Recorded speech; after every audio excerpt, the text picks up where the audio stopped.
En manchette aujourd'hui, la PTS s'entend avec Québec pour l'équipe volante en santé. Et la route 111 est rouverte en Abitibi-Ouest. Le TVA Nouvelle Midi commence maintenant.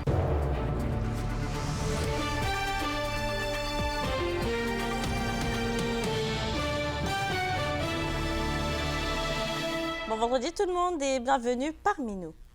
L'Alliance du personnel professionnel et technique de la santé et des services sociaux, la PTS, a conclu hier après-midi à une entente avec le gouvernement Legault. Et Alexandre, ça va permettre à des techniciens et professionnels d'intégrer l'équipe volante publique. Oui, tout à fait. Donc, c'est à partir de cet automne que va pouvoir débuter le processus d'embauche pour faire arriver les renforts affiliés à l'APTS.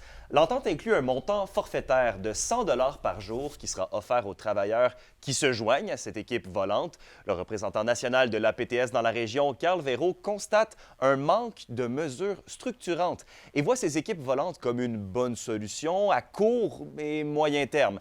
Mais si la main-d'œuvre indépendante et les fameuses agences sont appelées à disparaître du réseau de la santé publique dans les prochaines années, Carl Véro est d'avis que ça n'en prendra plus dans l'avenir pour vraiment rapatrier tous ces gens dans le système public. On peut l'écouter.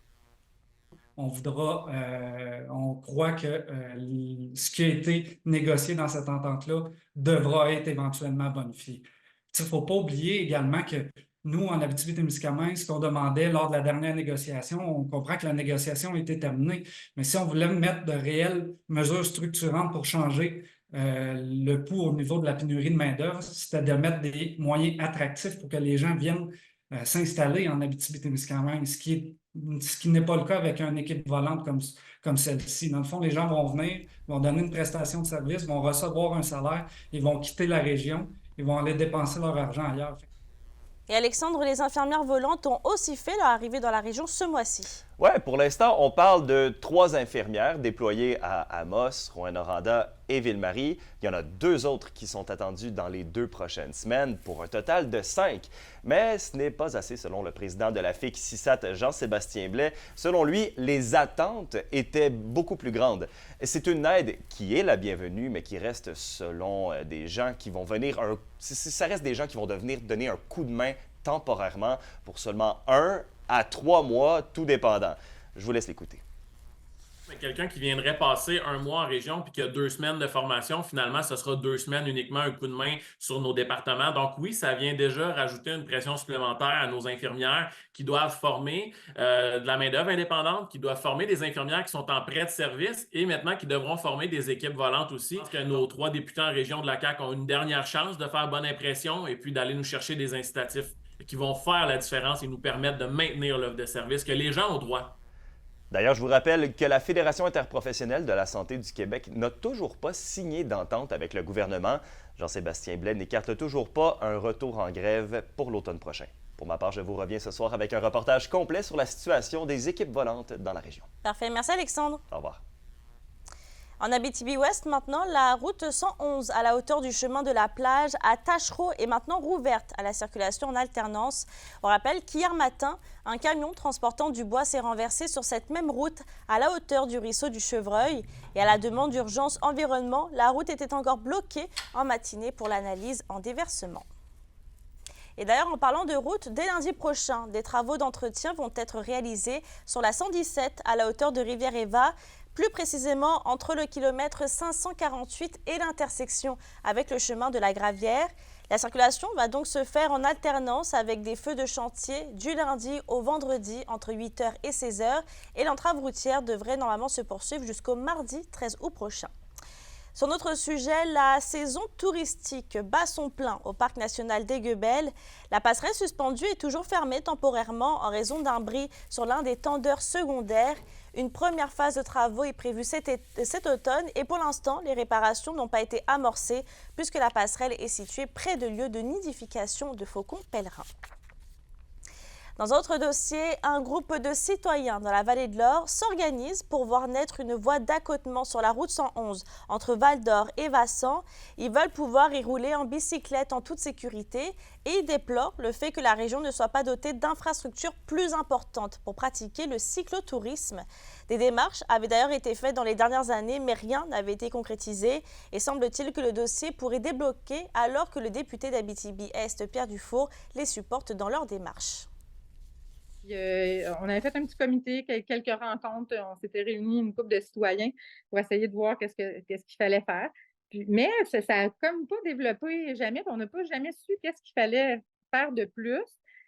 Qu'est-ce qui fait que nous, on n'a pas ça encore, toujours bien un accotement. Mais encore plus que ça, moi, je pense que ça prendrait une piste cyclable et intéressante et qui pourrait relier différentes villes comme ça pour attirer du tourisme. Il y en a dans le coin du Témiscamingue, il y en a à Rouyn-Noranda. Mais ici, on n'a rien, puis on est l'entrée, là, on est la porte de l'Abitibi. Fait que ça serait, en tout cas. Mais c'est ça. Là, on doit avoir une rencontre finalement suite à mon poste avec le député aussi. La question du jour TVA, une présentation de Mobilier Bélan qui vous offre depuis plus de 50 ans un service de qualité et un grand choix de matelas, mobilier, électro au prix compétitif que vous recherchez. À la question du jour, on vous demande est-ce qu'il y a assez de pistes cyclables dans la région? Pour voter et commenter, rendez-vous au tvaabitibi.ca.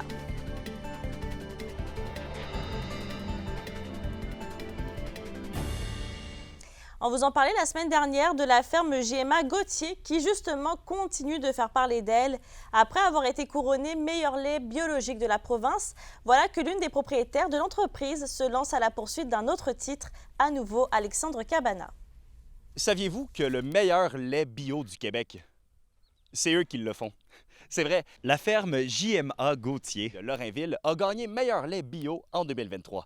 Et aujourd'hui, sa copropriétaire Annick Gauthier fait même partie des finalistes pour le concours Tournez-vous vers l'excellence de la financière agricole du Québec. Fait que là, il y avait un concours qui s'offrait aux jeunes relèves par la financière agricole qui nous donnait la chance de faire valoir qui on était, puis quel parcours on avait fait depuis notre début. J'ai déjà en arrière de moi quelque chose qui est fort, qui est la qualité du lait qu'on a d'ancré solide. Puis l'autre chose qu'on a, c'est un partenariat dans la famille, tu sais, le frère, le père, la fille qui travaillent ensemble. Si le patriarche Jacqueline Gauthier avait déjà une vision écologique pour l'entreprise, c'est après avoir pris les rênes de l'entreprise en 2017 qu'Annick Gauthier a travaillé fort à rendre le produit biologique. Ça a été un long processus de tout transformer, la gestion quotidienne, parce qu'il faut que les bâtiments soient transformés, il faut qu'on adapte les champs pour qu'ils viennent bio. Ça peut prendre 3 ans de transition. On est une petite ferme, tu sais, on tire 25 vaches. Fait que faire un lait de qualité avec 25 vaches, je te dirais qu'on a peut-être plus le temps de faire du vache par vache, cas par cas, comparativement à quelqu'un qui en a beaucoup. Là. Mais le lait, il est réellement local parce qu'il fait 5 km entre la ferme et la fromagerie. Puis après ça, il est directement disponible au commerce de la fromagerie ou encore à l'épicerie directement dans le village. C'est d'ailleurs avec la collaboration des Gauthier que la fromagerie au village de Lorrainville élabore leur propre fromage bio. Un fromage fait avec le lait de leur vache championne. C'est notre fierté, dans le fond, de faire du lait bio, qui est parti là pour transformer le fromage en bio. On est fiers de ça à côté. Et le sieur corbeau et le diable est aux vaches. Okay. Et là, depuis la dernière année, elle travaille pour en sortir un nouveau qui sera disponible à la Foire gourmande et qu'aujourd'hui, tu es le chanceux qui va pouvoir le goûter avec nous pour la première fois. C'est le meilleur fromage du Québec. Avec le meilleur lait du Québec, j'en doute pas. Là. Le grand gagnant du concours sera annoncé le 20 novembre prochain. Mais d'ici là, beaucoup de travail demeure pour la famille Gauthier, mais surtout pour les filles, parce qu'en plus du nouveau fromage, il y a plusieurs autres projets intéressants qui s'en viennent pour la famille Gauthier. Alexandre Cabana, RNC Nouvelles, à Lorrainville.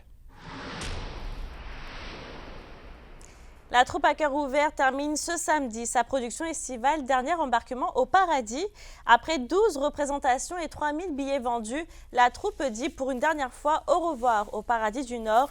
Il reste encore des billets pour les représentations de ce soir et de demain après-midi à la salle des Jardins à La Sarre.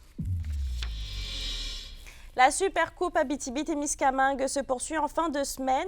Le tournoi de soccer Interville en est à sa 4e journée et 4 équipes de Rouyn-Noranda, Amos et Val-d'Or y participent. 2 parties sont prévues samedi à 14h au terrain synthétique de Val-d'Or et à 16h à Amos sur la première rue. Les organisateurs ont voulu permettre à des joueurs de niveau senior de disputer des matchs compétitifs dans différentes villes de la région. Une première initiative de ce genre. Il manquait parfois des équipes seniors pour pouvoir participer à ce genre d'événement où il manquait vraiment des équipes seniors pour pouvoir aller même à l'extérieur pour jouer à ce genre d'événement. Ce qui fait que quand les jeunes, ils atteignent la majorité, ils n'ont plus d'endroits où ils peuvent jouer, faire du soccer, si ce n'est des petits matchs entre amis de temps à autre, les week-ends ou les vendredis soirs. Fait que nous, on a essayé de mettre sur pied quelque chose qui pourrait toujours les donner cet engouement-là de jouer au soccer. Comme je disais, c'est des étudiants, c'est des travailleurs, c'est des pères de famille. Pour une nouvelle importante à nous communiquer, contactez-nous. Nouvelle au pluriel @rncmedia.ca, par téléphone 1-866 463 4636 et notre site web tvabtb.ca.